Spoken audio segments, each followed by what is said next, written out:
Sure और मैग्रोन इस वक्त यही सोच रहे थे कि कल उनका प्लान सक्सेसफुल होगा या नहीं। huh, एक काम करते हैं, आज तुम मेरे साथ टेलीपोर्ट करके ना ही जाओ तो अच्छा होगा। श्योर है, मैकडॉनल्ड्स कहता। हाँ, वैसे भी तुम साइलेंट पे टेलीपोर्ट होकर चले जाते हो तो थोड़ी परेशानी भी होती है, लेकिन मैं तो कहता हूँ कि आज टेलीपोर्ट होकर ना जाओ, जाके वापस आ जाओ। तुम्हें आराम की बहुत ज़्यादा ज़रूरत है। तो मैकडॉन श्योर से कहता, ये भी ठीक कह रहे हो, लेकिन डीमन गर्ल की हील करने की वजह से मुझे ज़्यादातर नींद नहीं आती और मैं ठीक हो जाता हूँ। इसलिए मुझे लगता कि मुझे सोने की ज़रूरत है। श्योर है, मैकडॉनल्ड्स कहता। जैसे तुम्हारी मर्जी, लेकिन जा रहे हो तो समय पे आ जाना, पिछली बार की तरह नहीं। बैकग्राउंड शर्ट कहता। हाँ हाँ ठीक है। शर्ट ना कहने के बाद देखते देखते अपने जगह से टेलीपोर्ट हो जाता। दूसरी तरफ एक प्यारी सी लड़की जो कि जंगल में घूम रही थी, वो घूमते घूमते एक जगह बैठ जाती है और अपने बालों को ठीक करने लगती है। वो लड़का मुझे काफी अजीब लग रहा है, आर्निका मन ही मन सोचती है। पर क्यों? और मैं उस पे अपना जादू भी नहीं चला पा रही, क्यों? आर्निका वो मन ही मन सोचती है। कुल मिला के वो बहुत ज्यादा खूबसूरत थी, कोई भी लड़का पागल ही हो जाए उसके लिए। अगली बार और भी ज्यादा सुंदर होके जाऊंगी, वो मेरे पीछे पागल तो हो ही जाएगा। आर्निका मन ही मन सोचती है। देखते देखते आर्निका उसकी बॉडी और भी ज्यादा गोरी और प्यारी होने लगती है। ऐसा लग रहा था जैसे कि उसने अपने असली खूबसूरती को छिपा कर रखा हो अभी भी। अब ऐसे चाहूंगी तो पक्का वो मुझे देखता रह जाएगा। आर्निका मन ही मन सोचती है, इतनी मैं उसके लिए ये सब कर क्यों रही हूँ। आर्निका एक बार फिर से सोचती है, ऑफकोर्स उसका काम तो कल निकलने ही वाला था, तो फिर ये सब क्यों? मैं कुछ ज़्यादा ही सोच रही, मुझे इस पर ध्यान ही नहीं देना चाहिए अब। आर्निका मन ही मन सोचती है। दूसरी तरफ श्योर उसी आइलैंड पे आया था जहाँ पे सब कुछ नॉर्मल था, कोई भी मिशन नहीं था, कुछ भी नहीं। ऊपर से उल्टा वहाँ पे बहुत सारे सामान रखे हुए थे जो कि एक तरीके से उस आइलैंड को रिवॉर्ड में मिले थे, उस जैराकॉन को मारने के लिए, जैराकॉन की बॉडी उन्हें देने के लिए। श्योर की आज की रात वो बहुत ज़्यादा अच्छी से गुजरती है। सभी लोग एंजॉय करते हैं, मस्ती करते हैं, जिसके बाद श्योर टेलीपोर्ट होकर अपने समय में आ जाता है जहाँ पर बैकग्राउंड वो तैयारी कर रहा था। एक तो पता नहीं वो यापुंग का बच्चा कहाँ चला गया, वो रहता तो थोड़ी आसानी होती। श्योर है, वो बैकग्राउंड कहता। बस बुलाने की कोशिश भी की तुमने, लेकिन वो आया नहीं। हो सकता है कि वो किसी मुसीबत में हो। बैकग्राउंड वो श्योर कहता। वो एक याबू में उसके पास उतनी ही ताकत है जितनी कि उन डीमंस के पास, तो जाहिर सी बात है कि वो डीमंस उसका कुछ बिगाड़ नहीं सकते। कोई और परेशानी होगी। श्योर है, बैकग्राउंड से कहता। जिसके बाद देखते देखते वो लोग कुछ सामान वगैरह पैक करते हैं जो कि लीडर नितिन ने श्योर को दिए थे। श्योर कुछ सामान जैसे कि एक अजीबोगरीब लिक्विड जो कि एक छोटे से ग्लास में भरा हुआ था, वो लेकर सीधे उड़ते हुए एक लंबी सी बिल्डिंग के ऊपर पहुंचता। बैकग्राउंड में उसके साथ था। वहां पर आर्निका और फायर प्रिंसेस वो पहले से इंतजार कर रहे थे। लीडर नितिन वो वहां पर नहीं थे, हमें हमारे प्लान को यहीं से अंजाम देना है। तो रेडी हो? लीडर नितिन वो हमारे टच में नहीं रहेंगे, तो हमें सब कुछ ध्यान से करना होगा जो कि उन्होंने हमें समझाया है। सारी चीज़ें तुम दोनों के हाथों में है।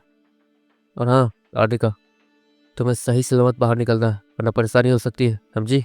श्योर आर्निका से कहता है। आर्निका श्योर को हाँ में अपने जवाब देती है। दूसरी तरफ आर्निका जब बैकग्राउंड की तरफ देखती है तो उसे हंसी आ रही थी।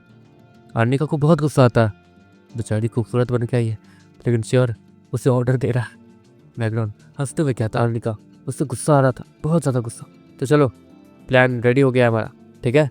श्योर अपने हाथ को आगे करते हुए कहता है, जहाँ पर बैकग्राउंड और फायर प्रिंसेस अपना हाथ श्योर के हाथों पर रख गए, लेकिन आर्निका वो अपना हाथ श्योर के हाथों पर नहीं रख रही थी। तुम्हें क्या हुआ?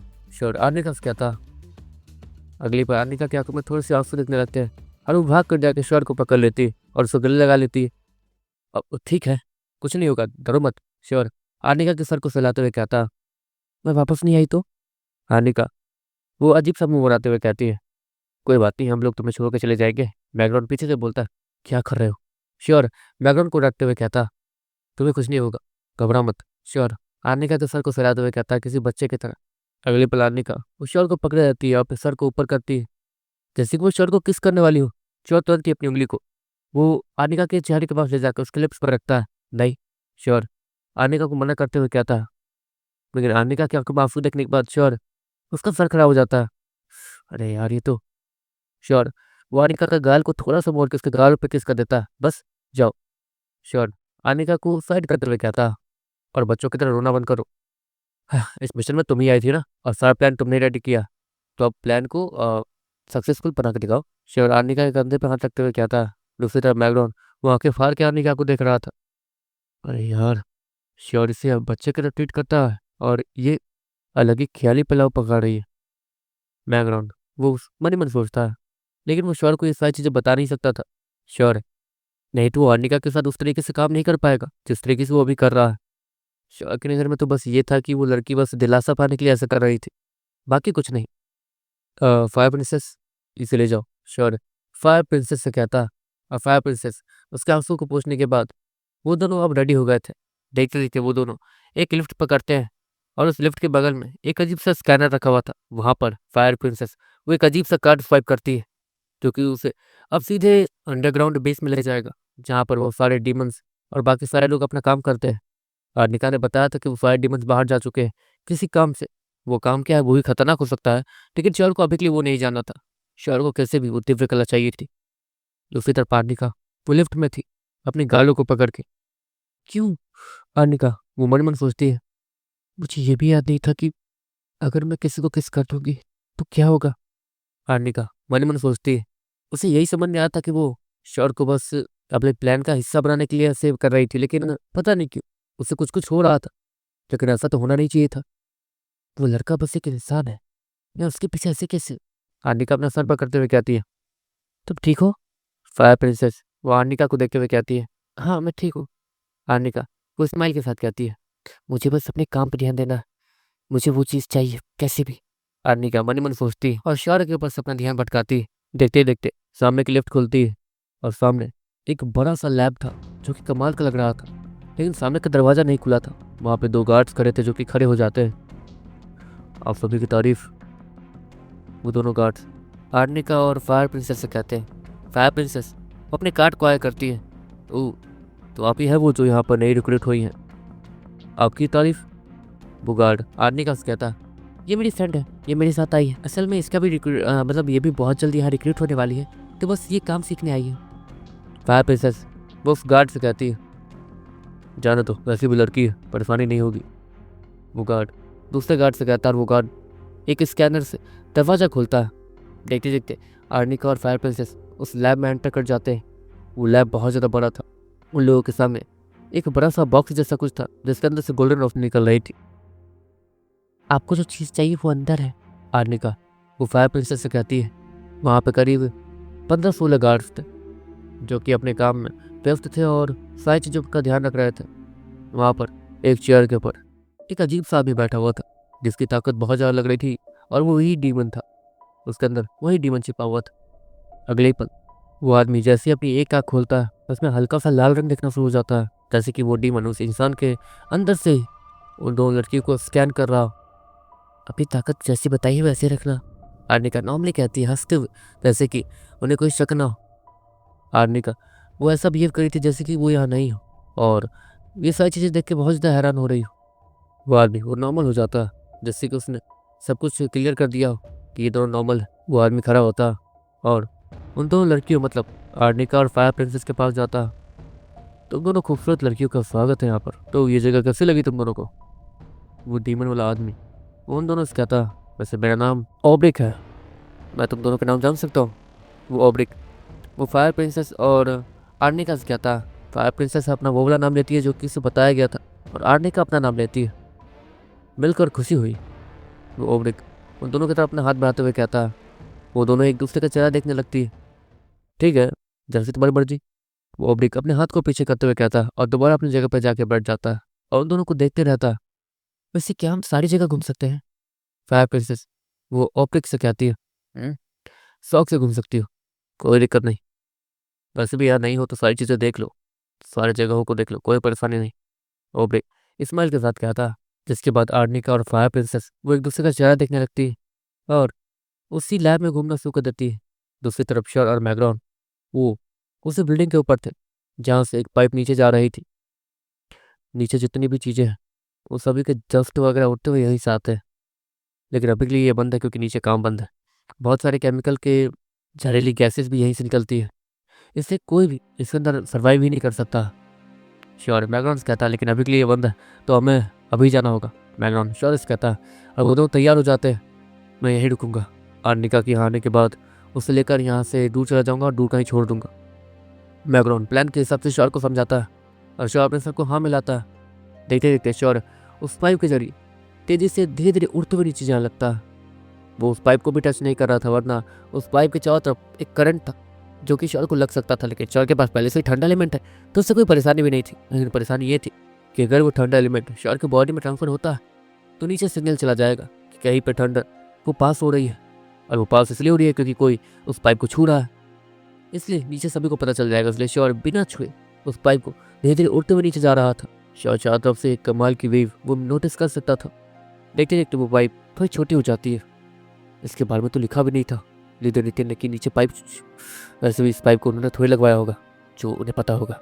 शौर मन ही मन सोचता और अपने बॉडी को और भी ज़्यादा पतला करने के बाद वो आराम आराम से उस पाइप में उड़ के जाने लगता चारों तरफ ध्यान देने के बाद। लेकिन अभी भी उसे काफ़ी ज़्यादा नीचे जाना था। नीचे मैं अभी भी उनसे कांटेक्ट नहीं कर पा रहा हूँ, मतलब वो अभी भी बहुत नीचे है। शौर मन मन सोचता।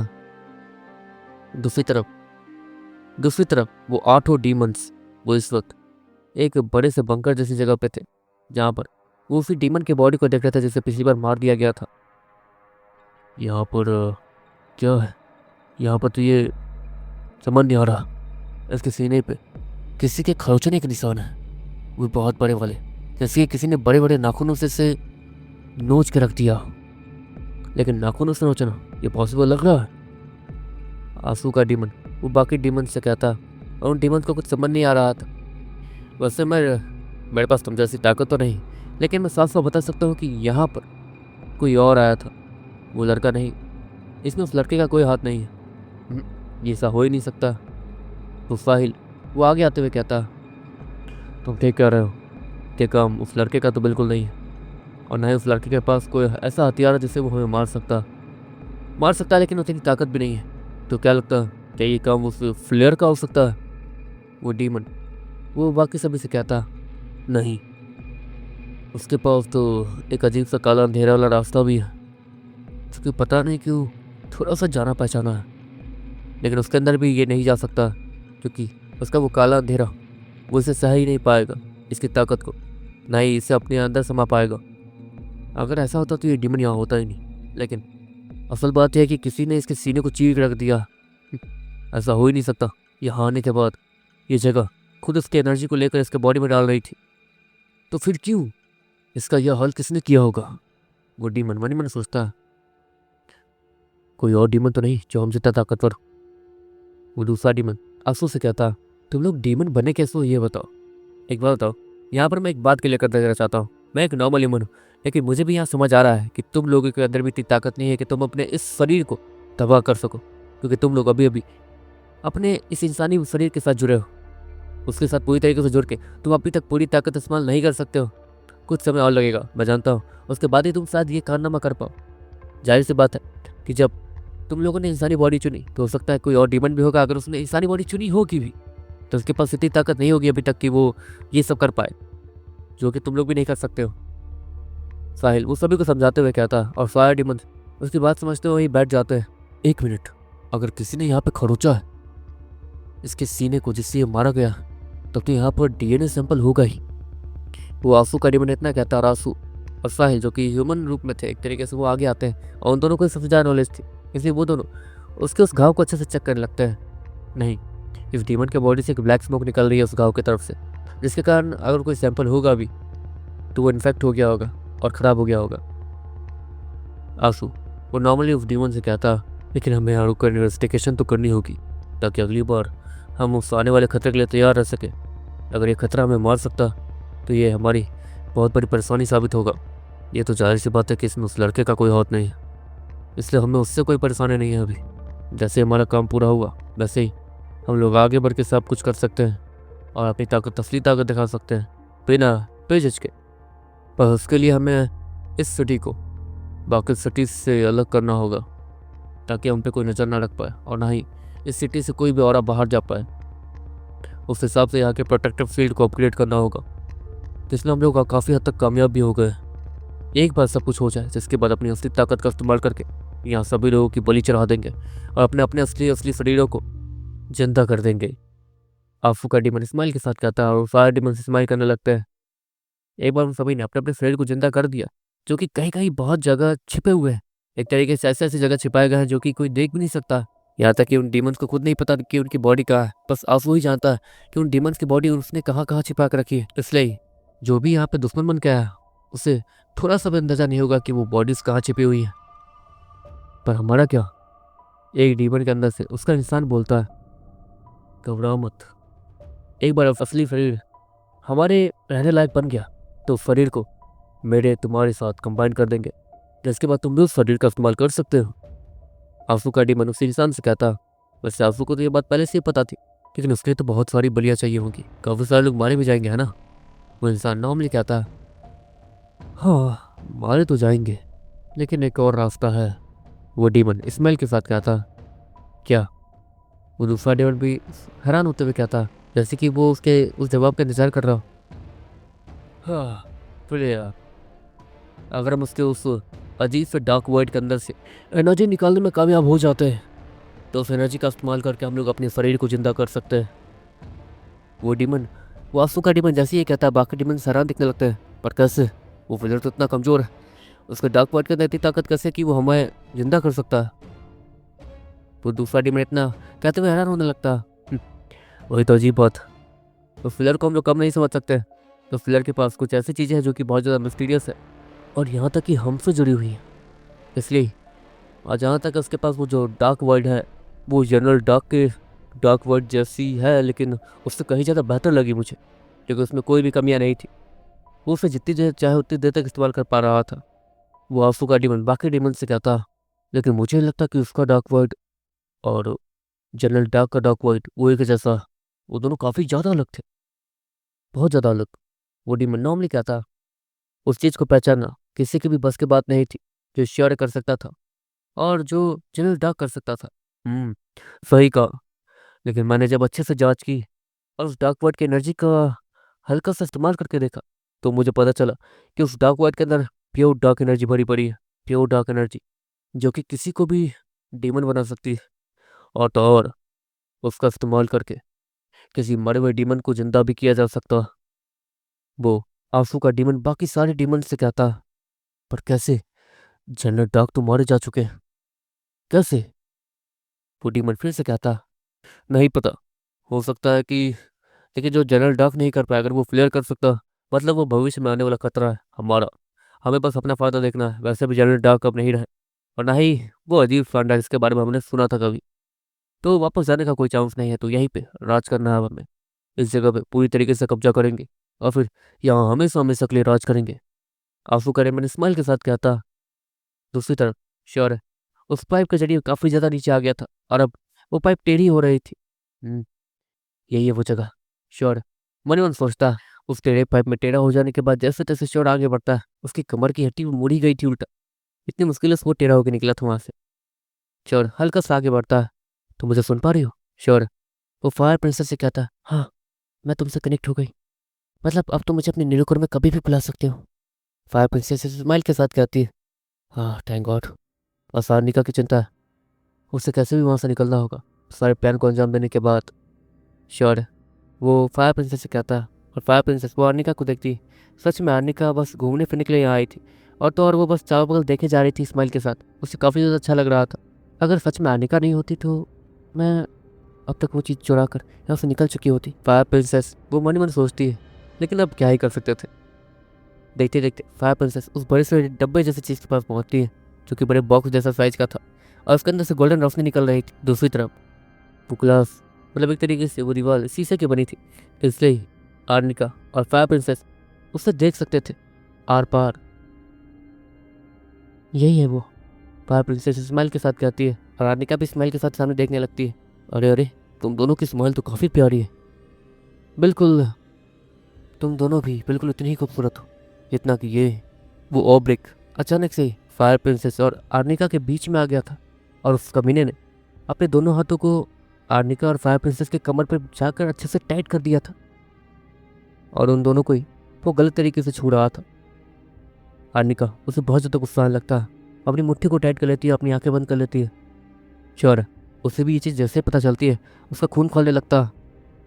इसकी तो श्योर। मनी मन गुस्से में कहता। अगले ही पल वो आर्निका के कंधे पे किस करता। जैसे ही वो आर्निका के कंधे पे किस करता, आर्निका अपनी आंखों को खोलती है। यहाँ पर उसकी आंखें हल्की सी नीली दिखने लगती है। लेकिन अगले ही पल वहाँ बगल में एक फायरन बजता, जिसकी वजह से ऑब्रिक उसका मूड खराब हो जाता है। और शिट, इनको भी अभी सब कुछ पूछना है। इतना कहते हुए ऑब्रिक वो फायर प्रिंसेस के गाल पे एक जोरदार किस करता और वहाँ से स्माइल के साथ निकल जाता। मतलब इसलिए हमें यहाँ रिक्रूट किया गया है? आर्निका वो गुस्से से कहती है।